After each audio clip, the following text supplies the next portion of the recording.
ప్రభువు నామమున అందరికీ శుభోదయం.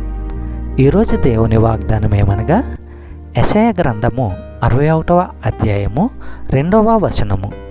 యెహోవా హితవత్సరమును మన దేవుని ప్రతిదండన దినమును ప్రకటించుటకును దుఃఖాక్రాంతులందరినీ ఓదార్చుటకును. యెషయా ప్రవక్త తనను దేవుడు ఎందు నిమిత్తమే ఏర్పరచుకున్నాడో తెలియపరుస్తున్నాడు.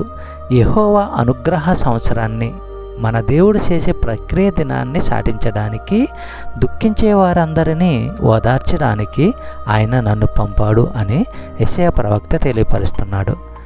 యెహోవా అనుగ్రహ సంవత్సరము అంటే అక్షరాల ఒక సంవత్సరం కాదు, కానీ ఆయన అనుగ్రహం చూపే కాలమంతా.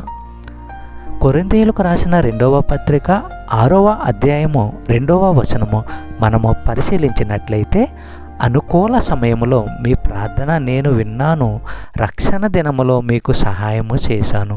ఇదిగో వినండి, అనుకూల సమయము ఇప్పుడే, ఇదిగో రక్షణ దినము ఇదే. రక్షణ దినము ఇదే అంటే దేవుడు క్రీస్తులో వెల్లడి చేసిన ఈ కృపాయుగమే. చెప్పబడిన వాగ్దానము దేవుడు దీవించి ఆశీర్వదించును గాక. ఆమేన్.